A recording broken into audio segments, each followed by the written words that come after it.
Call the meeting to order. We didn't have anything to vote on or do anything closed session wise. We do have flag salute. Mrs. Huggins, would you lead us in the flag salute? Salute. Pledge. I pledge allegiance to the flag of the United States of America and to the republic for which it stands, one nation, under God, indivisible, with liberty and justice for all.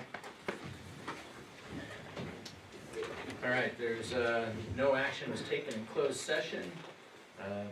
We do have to adopt the agenda. Do we have a motion to adopt the agenda? So moved. We have a motion by Mrs. Anderson. Do we have a second? I'll second. Seconded by Mrs. Pope. And we'll do a roll call since not everybody can be seen. Mrs. Anderson? Here. Aye. Aye. Okay. Mrs. Pope? Aye. Mr. Hunt? Aye. Is Mr. Bailey on the phone? Okay. Mr. Bailey was not feeling well, so I have a feeling that he will not be joining us. So I'll just mark him as an absence. Chair votes aye on the adoption of the agenda. We have student board representative reports. I do not see the representative for Center High School. I see the representative for McClellan High School. I have a feeling I know what her report will be, but do you want to tell the board what your report is? Yeah, yes, come on.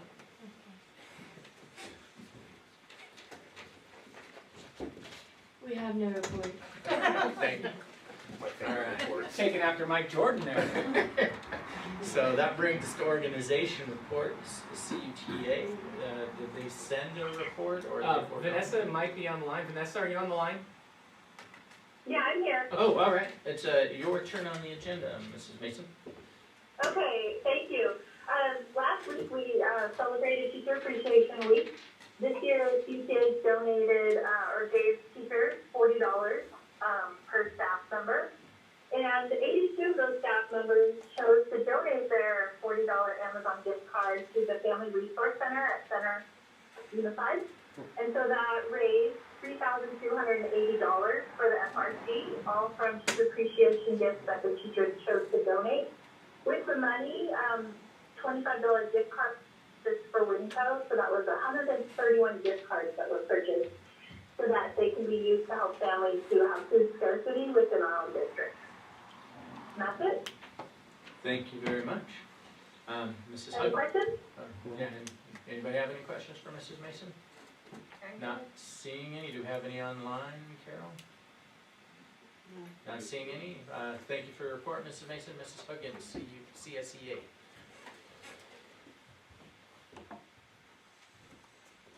Big brother.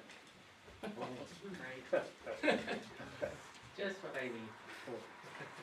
Well, it's good to see everybody. It's been a while. Good to see you. First, I'd like to thank Mr. Lair for allowing me to come to the board meeting tonight and represent classified employee this week. And I wanted to thank Mr. Grimes for including classified employee recognition in the weekly employee update today. We've had several classified employees working to make sure essential work is performed. And as a chapter, we are having our monthly chapter meeting tomorrow via video.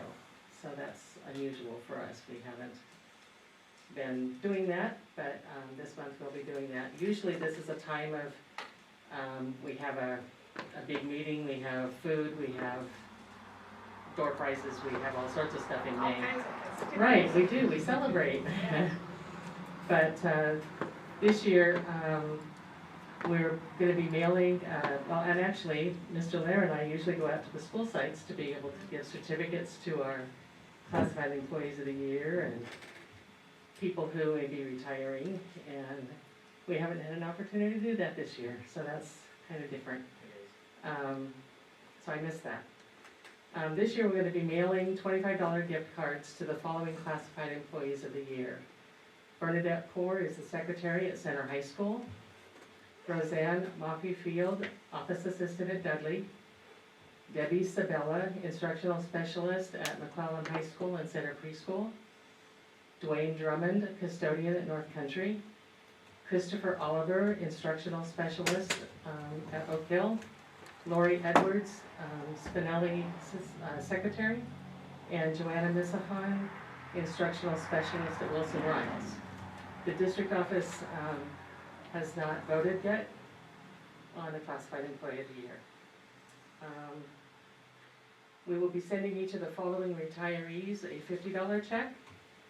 Leah Haymore, Spinelli, library technician.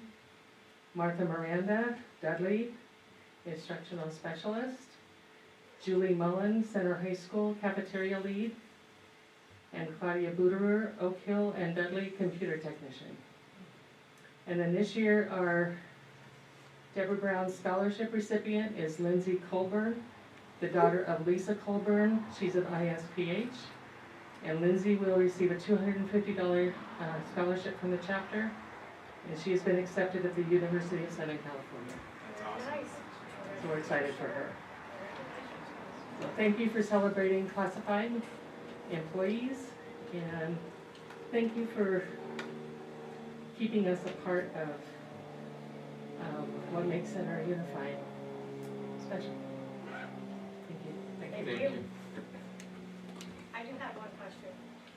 Not for you, I'm sorry, in Okay. general. You thought you were leaving, huh? Yeah. Miss Mason made a comment about the Family Resource Center. Yes. I do have a community member that posted something on Facebook asking if there was an area for donations. Is our resource center available and open? They would, and this sounds ticky-tacky, but they would accept certain things, and what they're looking for is some food items, and then they do some clothing stuff. But if they contact through the Family Resource Center, Ryan Miranda, by email, he will contact them and no problem work through it. So, yeah, it was very nice to hear the donations that people did, and that's very Very well. nice. That is great. And before we move on, Carol, did anybody have any questions? No. Okay. So that brings us to committee updates. Craig Deason, facilities update. Good evening, it's nice to see human faces, Yes. besides the ones I live with. So I didn't do an update last week, so I did want to run through a few things just to keep you up to date. With the full-day kindergarten program, the second round of the program that we were going to apply for the other 3 schools with has been suspended. The $300 million, I think, is going to get swept into the part of the solution of the budget problems that we're having. So that one is gone for now. They may bring it back at a later date. It doesn't affect Oak Hill, the current kindergarten program that we've already been funded for. So that's the good news. And I was on pins and needles for a while because I didn't know if it did or not. The contract for the contractor is on the consent agenda tonight. So if you approve that item, we will have a contractor on board and they will start working with the architect in some pre-construction stuff that we're doing. The geotech reports, which is the soils testing and all of that, that was supposed to come in this week and I did receive it this afternoon. So the good news about that is now we can get that to the engineers and they can start determining what soil we have to off-haul because it's not going to compact well, and what soil we have to bring in, and all that good stuff to get our retaining walls and get everything up to speed. So that helps us a lot with keeping on time on this project. The drawings go to DSA in June, so the architect is diligently working. We meet every couple of weeks and touch base on how things are going, and they are on track for that. They made many visits to the site to learn about the electrical and how we're going to get this here and that there and all that stuff. So construction is going to start around April. The modular buildings should be coming in May, and we should have occupancy in August of 2021. Okay, so that one's going super smooth. I mean, we're just working everything out and it's all flowing well. So the Cte applications that we have been graded on, we got our grades. They postponed the award of when they're going to start awarding, so we'll just have to wait for that to happen. But depending on what you do with the bond items on the agenda today, there is some money in there for our match. If we receive some of those, we will change the amount of the bonds that we sell if we find that that we get funded for some of those programs. So we'll have our match for that. The elementary school, we're working on CD approval for that one. They did complete the phase 1 environmental site assessment. And then, we're sending that to DTSC, the Department of Toxic Substance Control. That report goes to them, they look at it and either give us comments or approve it. So that's coming up next this week, we should be sending that off. I'm just waiting for my 150-page documents from the contractor that's doing those assessments. Tonight, you're looking at an addendum to the Sierra Vista Environmental Impact Report. That takes care of our specific school site area, and there was no findings with all of the work that they did there. So if it's approved tonight, we will then post it on our website for 30 days. It goes to the county in case there's any public comment on it, which there probably won't be, and then we should be able to wrap that up.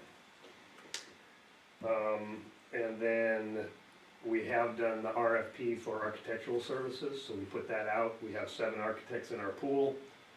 6 of them said they were going to participate in the request for proposal, and that's due tomorrow. So then we'll score those and decide who we're gonna interview, and then we'll have an architect on board for the school site, which if you approve the bond items that are on the agenda, we will have some money to pay them and get the designs for that school site. And so that CDE approval is, we're working on, there's a lot of different steps for the CDE approval, but once we get CDE approval, then that's when we will move to purchase the site. We'll wrap up our funding proposal with the developer, and then we'll purchase the site after CDE says we can use it for a school site and not before. And then just some other projects that we've been able to complete because it's been like summer around the school sites. So we had the room 6 and 7 at the DL Annex got flooded. We were able to complete that project. It's completely done. We're now renovating it for one of the 21st century classrooms for the high school, and they'll use that for their demonstration classroom. So that'll be done this summer. We'll get the rolling whiteboards in and the TVs installed and all that good stuff. All of the other 21st century classrooms are complete. There's one over here in room 323. It's got the TVs up, it's got the whiteboards and the furniture's in there and the whole bit. So we were able to wrap all that up, got the furniture delivered. I replaced a few carpets. We did get the track reconditioned and restriped and all that stuff, which was part of the field replacement that kind of dragged on and took a while. But that looks really nice. And then I've been able to do some seal coating and striping. We striped at all of the sites, the parking lots and stuff with the arrows so they know which way they're supposed to be going. And I'm currently seal coating and striping the North Country Playground, and then we'll see what else we can get done before school starts in the fall. You haven't been busy, have you? No, same old thing, same old thing. And that's all I have unless you have any questions. That's all, huh? That's Great it. for you. Yep, all right. Thank you, Thank Mr. you. Peterson. Any questions over there, Carol? Nope. All right.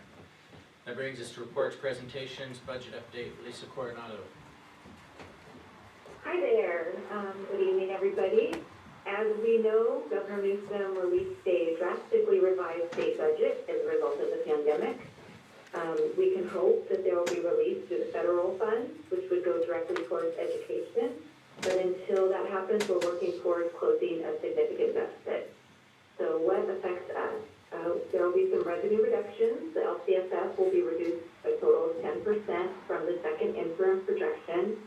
That figure includes elimination of the 2.31% COLA and an additional 7.69%. We take in about $44 million of LCFF, so 10% would be a $4.4 million cut. We know that some programs will be cut, and CTE will be reduced about 50%. Those grants are used for one-time expenditures. There are no salaries tied to those grants, so those will be easy to reduce. Adult education revenue will see a 12% reduction. Most expenditures from that fund are tied to salary, but they should still be able to balance their budget without staffing cuts. A lot of their some of their salary expenditures are for extra hours, so they'll just have to cut out those extra hours. And then also related to revenue, there will be deferment. This June's apportionment will be moved to July. It will just be a 10-day deferment, so that's something that we can absorb. Next year, March, April, and May's apportionment will be deferred to the 2021-22 fiscal year. They don't have the date for when that will happen. I don't foresee us needing a TRAN to meet those obligations because we have enough in reserve for next year. Before I move on to revenue additions, do you have any questions about the reductions? I have one. Does anybody else have any? Lisa, this is Donald. I saw a memo with the 10% on it, but I also saw that in this memo, they said that 10% was the governor assuming that the feds pass a $3 trillion bailout, and the states that are in real trouble are New York, Illinois, and California. So everybody's saying, are the other 47 states really going to want to bail out these 3 big states? So I have not heard anybody, I don't know if they just don't want to think about it or trying to ease people into it. Do we know what the cut would be if that bill did not pass? Has anybody done those projections? It's 10%. He's saying in his, and Lisa jump in, he said it's 10% if we do not get any federal stimulus. Oh, if we don't. If we Memo don't. I saw said that if we did get it, we still have to cut. No, so they're Okay. saying, and he's not, he's tying it to a stimulus, not specifically the $3 trillion one. That had Okay. carved out education, Okay. but the stimulus that school districts would need, or education would need, is much, much smaller than that. So Okay. that was bailing out states. It was, I mean, there was a lot, well, I don't even wanna surmise what was in it, but there's a lot of things in there. But his proposal did have triggers in the language that said if there was stimulus, that would go to education and that could take care of it. Okay. Is that your Correct, understanding? that would reduce the 10% cut if Okay. anything is passed through the federal government. Okay. Thank you.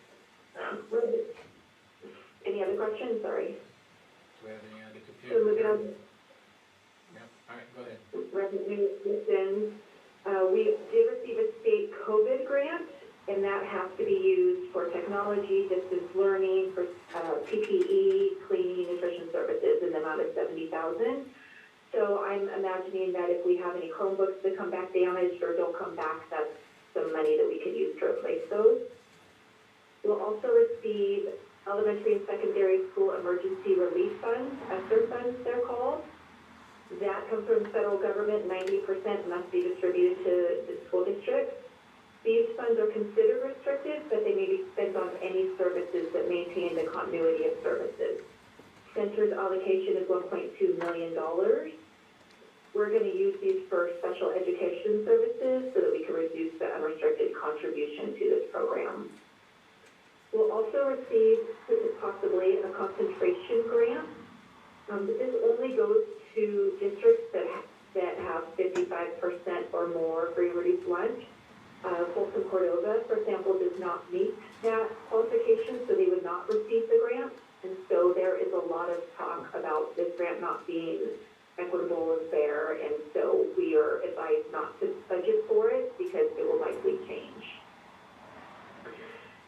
Another relief that we will receive is a STRS and PERS relief. The May revise reallocates the state portion paid to STRS and PERS towards long-term unfunded liabilities, and has given it to reduce the employer contribution rate in 2020-21 and 2021-22.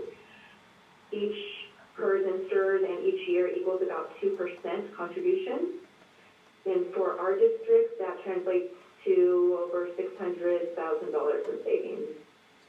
There's also a change to the required routine maintenance calculation so that it will bring down the total contribution for a very slight savings of about $70,000.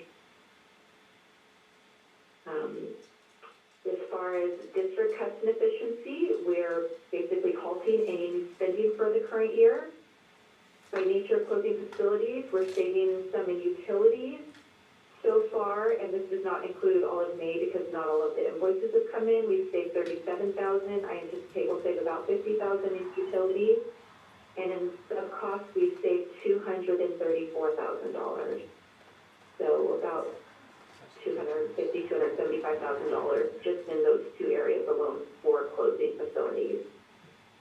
We're looking at all areas to reduce budget, such as our new technology and our new curriculum budget.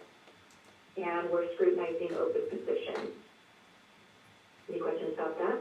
How many open positions do we have currently? That's the question for Mr. Grimes. Yeah, and we would I need to, believe. go ahead, please, sorry. Well, I think that payroll told me we had about 25, and that was last week. I don't know if that's accurate. Right. So at 25, I think there are 25 that were transitioning in and out. Some of those we did replace, some we did not replace on both classified and certificated, correct? And is Mr. Grimes on the Yeah. phone? Mr. Grimes, are you on the phone? Okay.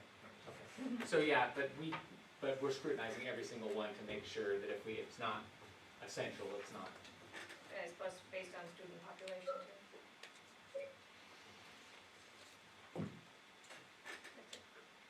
Sounds like that's all the questions. Oh, I do have one. Oh, How many Chromebooks did we send out? Eugene, would you have an idea? No. It's funny, I had an idea in my mind. It was probably, Craig, what would you say, over 1,000? Over 1,000, Yeah. for sure, Really? over 1,000, yeah. That's good. That's nice. So the full budget with exact figures will be presented at the June board meeting, but just looking ahead, in 2021, the district can keep the integrity of our programs and meet our obligations during the next budget year by using our current ending fund balance. So I wanted to take this time to thank all center stakeholders for understanding the need for a healthy ending fund balance just to get us through times like this that are unforeseen. In 21-22, we can maintain operations using Fund 17 to cover the deficit. And then in 22-23, should there be no other changes from the state and federal government, we would be unable to continue operations with the figures provided in the governor's May revise. And that concludes my. And Lisa, that would be meaning, with the absence of any cuts, correct? If we did not do anything, it just ran as it was today, no reductions, we have 2 years we could live off reserves, is what I heard you say? Yeah, so I did make some reductions, such as our technology budget is usually $400,000, and I reduced it to $100,000. Okay. So I did cut some budgets like that, but any staffing cuts I did not include.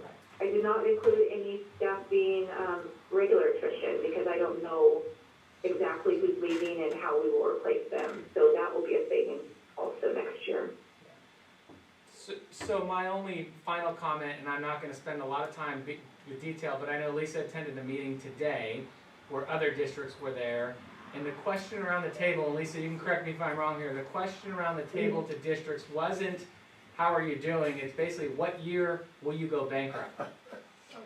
And to be honest, and I'm gonna praise Lisa, and I'm gonna praise the board, and Marie's here, so she gets some praise, for our unions and our board making decisions that keep us with a very healthy reserve, because if all goes bad, we're one that will be able to stay ahead a lot longer than others, and I don't take pleasure in anyone else's pain, but it shows me we're making right decisions along the way to help support our kids in our community.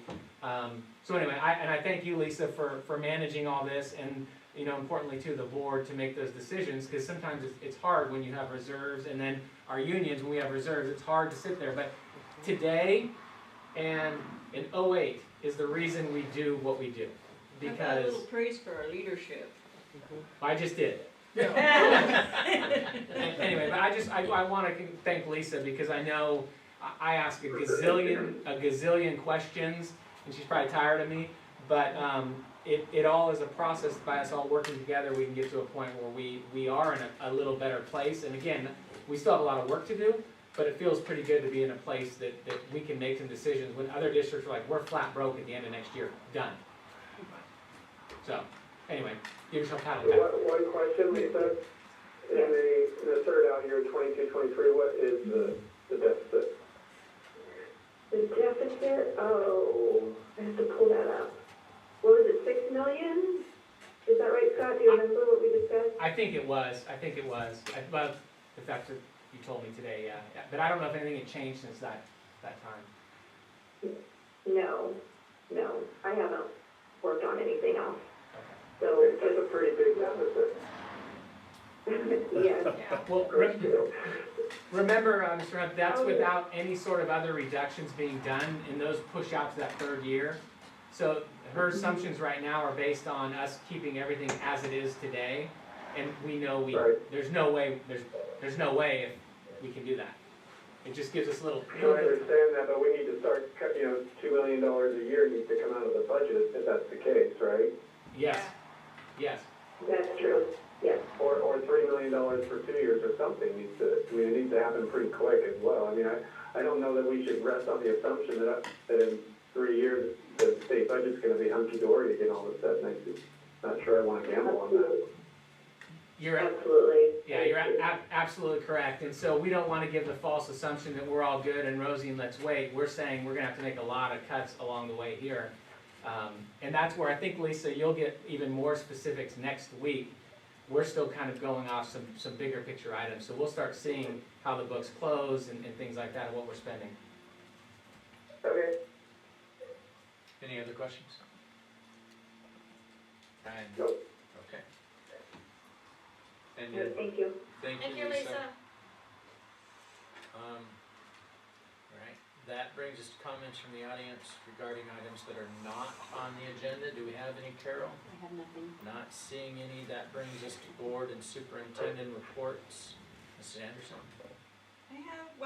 I do wanna say, didn't get to attend it, but I have heard that the senior celebration last night went wonderfully.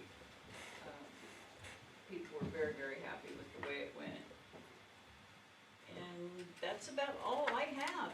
I mean, we can't tour schools, we can't do anything right now other than keep things afloat and go in the right direction. I think our staff has done a wonderful job of doing that. Everybody has risen to the occasion and I thank them profusely for that. I did all that. Is that your report? No. Oh, I was gonna say. No, I just did what Okay, you said. so, are you done? Yes. So, Mrs. Pope, you have Thank you, more to add Mr. to that? Wilson. So last month, I made mention that I was gonna give Mrs. Hunt, a board report, so it would be on the minutes, and then I decided not to do that. And I was gonna give it today, if that's okay. It's gonna be April and May. Okay. Okay. Again, thank you. I want to reiterate what Mrs. Anderson said and Mr. Lair last month. Thank you to all groups that have participated in the pandemic situation that we've had at the district. One thing I did want to bring up. One thing I wanted to bring up, unfortunately, the center boosters had an unfortunate situation this year with their crab feed. They received a letter from the Department of Justice saying that they were not in compliance with permits that they needed for raffles and silent auctions. And included with this letter was the actual invitation that was given to the board and the superintendent, and I believe cabinet may have received this invitation as well. And so when the Booster Club went to the DOJ to pay for the permit, they said that it was unfortunate this happened, that somebody turned them in. It was either a community member and or a DOJ employee, or both, that turned them in because they would have had no other idea that this happened. But now they are in compliance. They will be in the future, so, good for them. But it's unfortunate because the only people that were hurt or could have been hurt would be the 4,200 students of Center. Because, our booster club is not a athletic, and it's not a music booster, it's a school booster club. So all students would have been affected if they couldn't have this fundraiser. Well, as we know, it was canceled anyway, but it's unfortunate. So just a little note to the administrators, if they're listening, is to please make sure your fundraising organizations have all legal documents before they start the process of any events. Because if this was something that would have happened for Center Boosters, it would have been very traumatic. Because there's a lot of time and effort in these events that they put on. So just a word to the administrators, just make sure your people are in compliance. And then I'd like to give a shout out to Mr. Jackson and Dudley Elementary. As you know, they did their, I'm gonna call it the Miss You Parade, when school they all did a parade with the staff. And then they did another parade, and it was Dragon Day, so they went around and did a parade, and it was very effective and very uplifting, and I heard from some community members that they really appreciated that. And then Mr. Jackson himself went above and beyond for staff appreciation. He sent an email to staff and district employees to send pictures, and he was gonna compile these pictures and then send them to the staff. Actually, he sent the students and parents emails and the district employees, and he compiled all these pictures and sent a video to the teachers and their staff members of Dudley, and that was very much appreciated. Then he went one step further, took these photos, and then also had the staff take photos and sent them to the students. So, you know, right on, Mr. Jackson. That was a great idea for staff appreciation. A great thinking out of the box. And then Mrs. McNichols, I want to say thank you to her and all involved with the Top 10 event. I did attend it. Very impactful. It's not perfect. Perfect would have been all of us together having a dinner and celebrating that way, but what she put together was amazing, and I think everybody appreciated considering the circumstances that we were in. So thank you, Ms. McNichols, and all involved. I did attend or stop by yesterday's event. It was pretty much in the morning. Great event that Ms. Winborn put together. A lot of festivities, posters and signs and students and people coming and going, and you can see the positive energy. And I think as I was talking to Mr. Lair, this was good closure for the seniors and their parents. You know, they didn't get this ceremony as they wanted on the 28th. But I believe this helped with the closure. So, great job with that. And as we all know, that Center High School and McClellan High School are planning their commencement exercises. Center High School has sent an email out to the parents. And I believe McClellan is going to gather after restrictions are over and possibly do a dinner. Is that still confirmed? They're doing a virtual one, and then I've not confirmed what else they're doing. Okay. And then, so that's amazing and great. And then Riles is also gonna do a virtual event, is that correct? So we're wrapping up. So congratulations to the graduates of 2020 and the incoming freshmen. We need to discuss as a board how we're gonna handle those, the virtual ones. Well, I think the virtual ones, when you define the term as virtual, they're not live streamed. They are virtual, more compiled videos. And so they've even asked, I don't know if they've solicited any of you guys, but they've asked certain people or said, hey, do you want to send in a picture or a comment or, but I think most of them, they're working on those. So it's more of a, think of it more of as a production than it is a live stream of a Zoom or something like that. Then who's gonna hand the diploma to them or certify it and all that stuff? Is that gonna be done? For the 8th graders, they don't. They just get that certificate, so they'll get their certificates. And then for McClellan, they would get theirs through the process they do. Either they're gonna hand them out, and just like with the high school, they're probably gonna get their actual physical diploma ahead of time because kids can't, if they can't come on the 19th or whatever date we get set. So they're gonna have that. It's gonna be more of the process and the formality of it. Okay. So unfortunately, we lose some of the tradition with the situation we're in. Are you done with your report? I am, thank you for asking. Sure. Mr. Hunt, do you have a report? Nope, I'll pass. Okay. Mr. Lair, do you have a report? I do. I just wanted to echo and just thank our classified folks, our certificated folks, and our administrators. You know, when we went into this on March 13th, it was a lot different than any of us could have ever imagined, and they just really stepped up across the board. So I just want to again shout out and thank them for that. We are already planning for next school year, and it's really hard when you don't know what you're planning for, when it's 3 months away and things seem to change every day. So one thing we are doing, we have survey sent out today, and the school sites will send out the similar survey or the same survey starting tomorrow, trying to get feedback from parents to see where they are with this whole situation, coming back with restrictions and what they would see as away, because our concern would be, however we come back, if there's some that opt out, we want to make sure we give some options, because otherwise we could lose enrollment as a result of not having a certain option, whether it's in-person or independent study or whatever that model may be. So we'll look forward to sharing that information with you, because we don't know, we hear things from individuals, but we haven't got a big picture collectively from staff. So thanks to Mike Jordan for putting that together. We got some samples from different districts. Mr. Hunt, thank you for sharing some of the ones you had too. It was very helpful as we put it together. And then I think this summer is going to be a very unique summer for us as we plan to start whatever the beginning of the year will start and look like. So we will be enjoying our next step in this adventure. And then also to the Center High and the McClellan grads and our 8th grade promoters and our 6th grade ones, this is a unique situation, a unique year.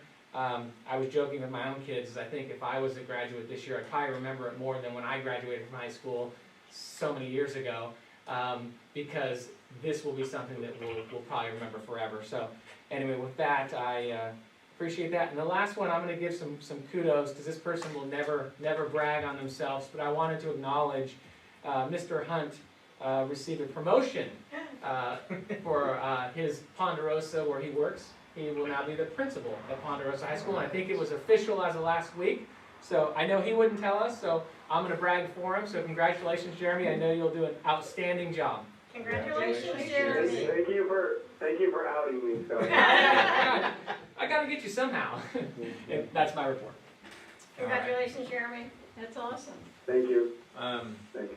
And yeah, congratulations, Jeremy. And then I kind of went, but did not go to the top 10 dinner. Strangest top 10 dinner I've ever not attended. And then quite by accident, I attended the senior appreciation yesterday, because in true fashion, at 1:48 yesterday afternoon, my son asked me, "Dad, are you going anywhere?" I said, "Well, I have to go to the store." He's like, "Well, I have till 2 o'clock to turn my book in so we don't get charged for it." So I was actually coming in those 12 minutes to turn the book in and accidentally drove through the senior appreciation line. So I was up to him. I don't know why I waited till 1:48, but that's so I got to see that and appreciate that, but did it by accident. Yeah, it was, but by accident. I did it by accident because we're going to turn a book in, not going to senior appreciation. So he just got that as a bonus because I turned the wrong direction. So, and then one of the things that I would like to do is just say, often we do things and we say we plan, but or we do certain things, but I think it's really important to emphasize, because I know a lot of us don't tout ourselves, but not that it's the position we want to be in, but it is, we do work together well with our bargaining groups, and they are on the same team with us, and we still do have that small district feel, which is why over the years we've said, hey, we don't want to lose that culture as we grow. Not that it's an enviable position to be in, but this is why we do these things, and we should draw attention to that. We would like to have less pain than other districts. We would like to take care of our employees. We would like to make sure our employees are taken care of so the students don't see the effect of unhappy employees in the classroom. So, it's kind of, I feel the same way about this, like when we went to that bond sale, everybody's like, oh, well, you got the lowest in California state history. Well, we did, as a board, make that decision and do it on purpose. We did decide to act quickly because of that. Feel the same thing here, and it's not just us and the decisions we make, but, the Mrs. Masons and Mrs. Huggins of the world that, you hear stories from other districts where I feel like we actually try to work together, and we do take the long view instead of the short view. So I do want to just take an extra second and point out to people like the Mrs. Masons and Mrs. Huggins of the world and all the people we work with. This is why we do this, and we do appreciate it. It's not just at the time because we needed to come up with a budget that we appreciated it at that point, but I think we do take the long view, but it does take teamwork. And so I just wanna say thank you to you guys for your teamwork. I mean, I know it doesn't always get called out, but especially at a time like this, it's a time to call that out. Very nicely done. Carol? Thank you. Wants to say something. Oh, Carol? It's not really a comment, Oh, okay. but Yeah, because it's just board reports. But we get a delay too, so. Oh, we get to, okay, so what part of the agenda is it on? I think it's under public comments. Oh, public comments on items. And I not on think the they agenda. commented because of you guys commenting on Oh, okay. the senior thing yesterday. Oh, It okay. says, thank you again to Mrs. Winborn and Center High School staff for yesterday. It was very well thought out and appreciated. I do believe the kids were able to have a little closure. And that was from Tanisha Jackson. Thank you for that. That now brings us to the consent agenda. Do we have a motion on the consent agenda? Move to approve. All right, we have a motion by Mr. Hunt. Do we have a second? I'll second. A second by Mrs. Pope. Mrs. Anderson. Aye. Mrs. Anderson votes aye. Mrs. Pope. Aye. Mrs. Pope votes aye. Mr. Hunt. Aye. Mr. Hunt votes aye. Just to make sure he hasn't jumped on the call, because I heard a couple people jump on the call. Is Mr. Bailey on the call? All right, the chair votes aye. That makes it vote 4-0. That now brings us to business items. Business item A is resolution calling for general district election in Sacramento County. Do we have a motion on the item? I'll motion. We have a motion by Mrs. Pope. Do we have a second? Second. We have a second by Mrs. Anderson. Do we have any board discussion, and anybody in the public who has any questions, please get it in now. There's a time delay to the computer, so I'm trying to stall for time to give you time to ask your question. Is there any board comment on this item? All right. How long should we wait to make sure there are Usually no? about I'm watching the video, it's about 30 to 45 seconds behind.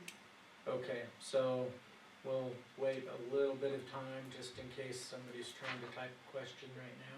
and we might just share that these, both items B and A and B are both traditional anytime there is an election that needs to be held. Right. I don't think there's anything special about them, but I just wanna make sure the public's not shut out. And for our two Yeah. trustees' positions that in. And so for anybody who's listening who has a question on any business item, maybe just look at all the business items now and just start getting your questions in now. And then we will answer them accordingly when that business item comes up. Anything yet, Carol? No. All right, so I don't believe we have any public questions on business item A. And no comment, so Mrs. Anderson, Aye. Mrs. Pope, Aye. Mr. Hunt. Aye. Chair votes aye, passes 4-0. That brings us to business item B, declaring an election to be held in this jurisdiction. Do we have a motion on this item? So moved. Moved by Mrs. Anderson, do we have a second? I'll second. We have a second by Mrs. Pope. Any discussion, board discussion on this item? Any public input on this, Carol? All right, Mrs. Anderson. Aye. And Mrs. Anderson votes aye. Mrs. Pope. Aye. Ms. Pope votes aye. Mr. Hunt. Aye. Mr. Hunt votes aye. Chair votes aye. That's 4-0. Business item C, declaration of need for fully qualified educators for the 2020-2021 school year. Do we have a motion on this item? So moved. Motion to move the item. Repeat that, please, Jeremy. Aye. Motion to move the item. Okay, so I think Mrs. Anderson got there first, so we'll put Mrs. Anderson down as the motion, Mr. Hunt as the second. Do we have any board discussion on this item? Not seeing or hearing any. Do you have anything on the computer? Nothing? Okay. So Mrs. Anderson. Aye. Mrs. Anderson votes aye. Mrs. Pope? Aye. Mrs. Pope votes aye. Mr. Hunt? Aye. Mr. Hunt votes aye. Chair votes aye. That is out 4-0. We now need to open a public hearing and adoption for the SELPA local plan, because that is a business item and we have to do a special hearing on that. You want anything to say, Mr. Superintendent? I could just go ahead and share that basically the SELPA is an organization that we're in a multi-SELPA, multi-district SELPA, And with that, the two of our member districts left, and so we had to make modifications to the current local plan. That's what governs the districts and how they all work together. Turns out the state's actually asking all districts, even if you're a single SELPA district, to redo your local plan. So this is just a public comment opportunity if anyone had any questions regarding it. With this, we had individuals exit, and then we looked at some of our governance structure to better fit what we represent now as a organization when we send representative to those meetings. Okay. Do we have any questions or comment from the board? Not seeing or hearing any. Do we have anything that's come in? All right. So then I will close the public hearing. I'm trying to give them enough time if anything comes in, so. All right, not seeing anything, we'll close the public hearing on the SELPA item and move to business item D, which is the SELPA local plan. Do we have a motion on this item? I'll motion. We have a motion by Mrs. Pope. Do we have a second? Second. We have a second by Mr. Hunt. Do we have any board discussion on this item? Not hearing any and not seeing anything coming on the computer. Mrs. Anderson. Aye. Mrs. Anderson votes aye. Mrs. Pope. Aye. Mrs. Pope votes aye. Mr. Hunt. Aye. Mr. Hunt votes aye. Chair votes aye.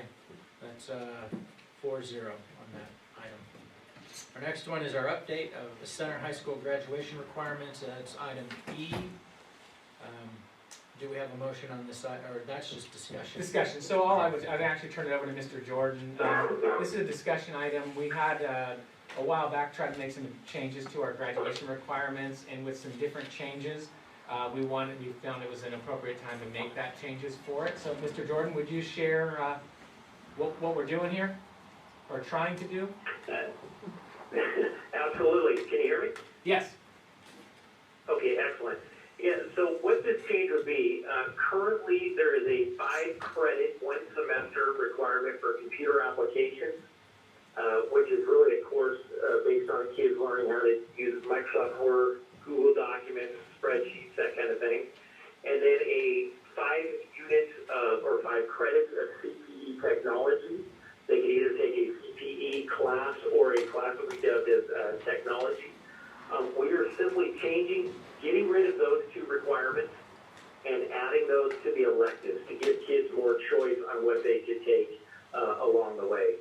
To be honest, CPE, the computer applications, course, it really is an outdated course. Kids are learning those things way earlier than by the time they get to high school. We're one of the few districts around that has hung on to that requirement. This does not lower the graduation requirements at all. It simply moves them from one category to the elective so that students have more opportunities to take other courses. Thank you, Mike. And the reason we put this as discussion, the high school, or the Center High School has done public hearings to try to solicit input as well. We just wanted to put it on here just so we're fully disclosing and being transparent. Unless there's questions or changes, we would bring this similar plan back to the board in June, just to make that adjustment as Mr. Jordan pointed out. Do you want this for the 2021 school year? Is that the intent, Mr. Gordon? Next school year, correct? Yes. So it seems, Scott and Mike, that as we look at the budget deficit and the programs we run in the high school, it seems like we just want to proceed with some, not maybe in this case, but as we look at graduation requirements and where money can be saved, and I don't have to, everybody knows that in an organization where 85% of your budget goes to staffing, someplace close to that, that's where you're going to find your savings, and we don't want to have layoffs or anything of that nature, but when opportunities come due to resignations or retirements, whatever, we'll be able to take advantage of those as we can. And so in elementary, so it's about raising class size. All you can do in the high school, or you can reduce credits for graduation and incur savings that way. So maybe if you look at graduation requirements, it's time to take a 2 or 3 year look on is there future savings based on reducing total credits or credits in specific areas. How many credits Thank are you for actually that. required by the state? Gosh, Jeremy, you would know, or Mike, off the top of your head, it's less. It's not very good. Yeah. It's 130. Really? Yeah, so they only, for example, they only require 3 years of English. There's hardly anyone in the state who does 130. Usually that is reserved for kids, such as foster youth that have moved repeatedly, that kind of a thing. There's no one around that's doing 130. 220 is pretty common, for schools that are still on a 6:30 day. And then on block schedules, you're right around that mark. And I agree with Mr. Hunt wholeheartedly. Depending on how the budget goes, over the next year or two, I would be coming to the board and asking for a waiver of some graduation requirements until, the state can get back on its feet and the budget could come back. I think that's going to be even more common than not. We're already putting that in place for next year, and we're required to prepare for the downturn. We're in the last downturn, so I think it's going to be pretty common all over the state that schools are looking at, they're just looking at 220, with 3 years of English and 2 years of math, etc. Yeah. Yeah, and then also to your point, Mr. Hunt, too, one of the changes for this is we did have some changes in staffing that allowed us to, with this credit, if we remove this credit, allows us not to rehire that position and not fill that FTE. So it actually helps us so the kids get pushed out into other electives. So we're not replacing the person who typically had the schedule with this computer apps class, if that makes sense. Right, I saw that. Okay. I saw the retirement. I just think it's preferable to reduce the credits than it is to go back to a 6-period day probably. I mean, the school put a lot of work into going into the schedule they have now. I think, things get even more dire as far as finances. It's probably better for them to be able to hang on to what they have and then, have a better day. Yes, agreed. Agreed. Or anything else on that subject? Thank you, Mike. All right, so that brings us to action item F, authorizing the issuance and sale of GO bonds. Do we have a motion on this? Motion to approve the We have a motion to approve by Mr. Hunt. Do we have a second? I'll second. We have a second by Mrs. Pope. I know we have discussion on this because I know we have Kushru on the phone. Do board members have any questions to begin with, or should we just start with Kushru? Yeah, and I don't know if Kushru has anything to present necessarily, Okay. other than if there was questions we want him on. But last meeting, he shared the idea that it might be a good time to enter the bond market. We looked at some needs coming up, possibly purchasing some school property, the planning for the new school, and then possibly if we had a CTE match. I believe the board said, can you bring this back to give us the flexibility to go after those dollars at a cheaper percentage? And so that's this item that's come back. You will see it's a combination between, originally it gave it the flexibility between our 91 bond and then our 08 bond. And I think the new thinking from Kushru from CFW is the idea that we might issue the bond funds from the 08 and keep the more flexible bond for later. But it does, this resolution does not allow us or the board to exceed that $15 million, which does leave us more access to more bond sales later when it comes time to actually build the school with some matching funds. So I don't know, Kushru or Craig, if there's anything you wanted to add to that. Superintendent, this is Chris Guerra from CFW. Thank you very much for that summary. That summary is very accurate. The only other item that I wanted to point out, and I think it's a little bit further down the agenda, is there's also a concept of a refinancing that we're trying to avail ourselves of, which we had not specifically discussed last time, but there is an opportunity to save the taxpayers some dollars over there. So that's being, and there's an economy of scale that 2 transactions are done at the same time. But for this particular item, Superintendent, your summary or synopsis was very accurate and eloquent. Okay. Any board member questions on this? I have a question on F and G together, given what we're said about, we made the decision we want to switch to the 2008 bond because it gives us more flexibility. The way these two are worded, I see one that says we're capping at 15 million on F, but G at 11 million. So the way these are worded, is that gonna, if we pass it in this form, is that gonna allow us the flexibility to switch from the 91 bond, or are we locked into the 91 Yeah. bond the way this is worded? So Kushru will correct me if I'm wrong, but F is purely the sale of bonds for those three items we talked about. Not locking us into It would be 1991. 91, I think it says 91 or or the 08 bond, but not to exceed 15 million. So in any combination that we came up with, whether it was no dollars out of the 91 and X amount, and then the refunding is a totally separate amount. We're looking at what we had issued Right. but years back, and then we're just refinancing. So I just wanna make sure we didn't get tripped up with the wording in the motion. yeah, Kushru, is that correct, that would not make a difference if we end up selling or issuing on only the 08 and not a combination of both? Are we okay with this resolution? Yes, sir, that's exactly right, because as you correctly pointed out, the resolution is only a not to exceed amount. So if we choose to issue 0 against the 91 bonds, that still complies with the resolution. The resolution only sets the maximum, it does not set a minimum. Okay. And then I guess So, I just, Commissioner, oh, go ahead, sorry, Joe. just one question.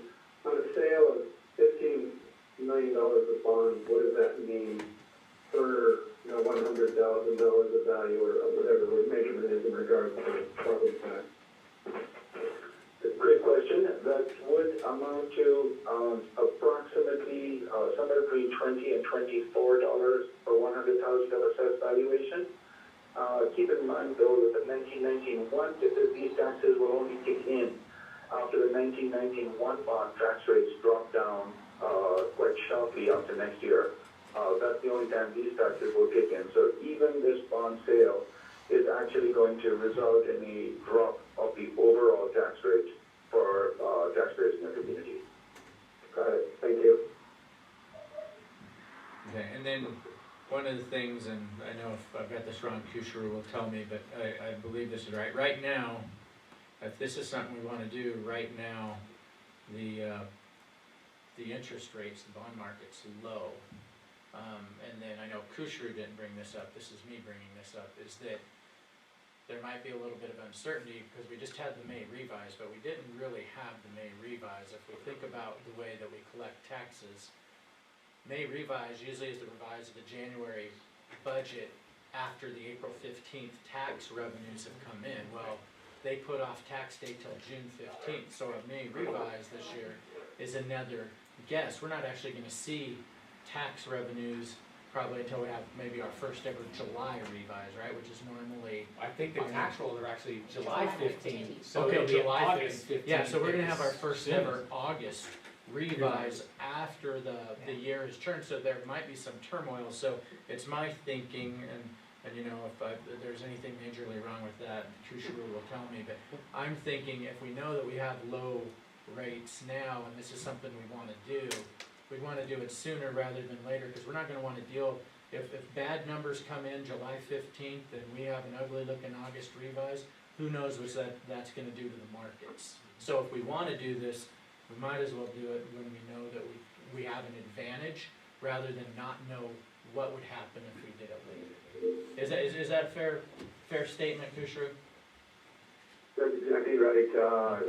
If more bad news comes out, that could impact liquidity in the market, and that could make it, we could find ourselves in a more challenging position to be able to sell bonds in the future. Of course, that's not a guarantee. It's possible, even though we're near historic interest rates today, we could find ourselves at even lower rates possibly in the future. But most likely, there's more bad news to come out, and that bad news could affect the liquidity and our ability to sell bonds in the future. Thank you for that. All right, we have a motion and a second. We've had some discussion. Are there any other questions? Has anything come in over the computer, Carol? No? All right. It sounds like we're ready to vote. Is everybody ready to vote? All right, Mrs. Anderson. Aye. Mrs. Anderson votes aye. Mrs. Pope. Aye. Mrs. Pope votes aye. Mr. Hunt. Aye. Mr. Hunt votes aye. Chair votes aye. That resolution passes 4-0. That brings us to item G. Do we have a motion on item G? Also motion. I'll Okay, second. so we have a motion from Mrs. Pope, a second from Mrs. Anderson Do we have any board discussion on this item? Do we have any audience participation? Do we have anything, Scott, you need to add or anything? I think we covered it. All right, so probably covered all of this in the discussion on item F. Mrs. Anderson? Aye. Mrs. Anderson votes aye. Mrs. Pope? Aye. Mrs. Pope votes aye. Mr. Hunt? Aye. Mr. Hunt votes aye. Chair votes aye. That resolution passes 4-0. It brings us to our last action item, item H, a resolution for California Office of Emergency Services designation of applicant's agent. Do we have a motion on this item? All motion. We have a motion by Mrs. Pope. Do we have a second? We have a second by Mr. Hunt. Do we have any board questions, comments on this item? Just a comment, this is something that Lisa came across, we put in place. It will allow us, if we have costs that we might be able to recoup money through FEMA related to the pandemic, there's costs associated with it. We don't know of any right now, but it puts us in a place where if something does come up, we would have this approved and ready to go to request funds from the state FEMA fund. So it's kind of like our usual, keep our options open? Yes, yeah, so, Okay. yeah. All right. Anything over there, Carol? No. All right. This sounds kind of nitpicky, Carol, but under action, the word there Yeah, on the agenda, it just carried over from the previous sentence, so it says there well, it's is. the start of the next sentence, Yeah. but it's kind of off kilter. Yeah, I don't know how it got over there. All right. Not hearing any discussion, Mrs. Anderson? Aye. Mrs. Anderson votes aye. Mrs. Pope? Aye. Mrs. Pope votes aye. Mr. Hunt? Aye. Mr. Hunt votes aye. Chair votes aye. That resolution passes 4-0, which brings us to advanced planning. Our next meeting date is Wednesday, June 10th at 6 p.m. So, sorry to interrupt you, Mr. Wilson, but June 3rd, I believe, was also on the calendar, but that was before we'd established our schedule, because LCAP and budget used to take 2 meetings. You would do a public hearing and then do that. That requirement is not in place. Okay. So what we were hoping, if you guys are okay, that we would not use that first June one. Lisa would present the budget with, there's an LCAP overview document we have to do. It's a 1 meeting thing instead of holding 2. Okay. And then, I'm not sure when the new budget finalizes, we may have to do another 2, but at this point, we don't need both, is the short run of it. If Well, that's I okay. guess the For question this- is, time. would this date even work, or do we know what the timeline is? This June date will work for us, for prepping, because we're working off what the May revise is, so Okay. it actually gives Lisa a week longer than she usually gets, so. Okay. Because you have to have it ready the week before, so it will help a little bit. Okay. She'll So, love it. Are we gonna be able to take that July month off this time around, or is there just too much going on? At this point, it's scheduled to be dark, but I thank you for, that was one of my things. We may have scheduled special meetings coming in July, but I don't know, but We can cross that bridge Yeah. when we get to it. Any suggested agenda items for that next meeting? No.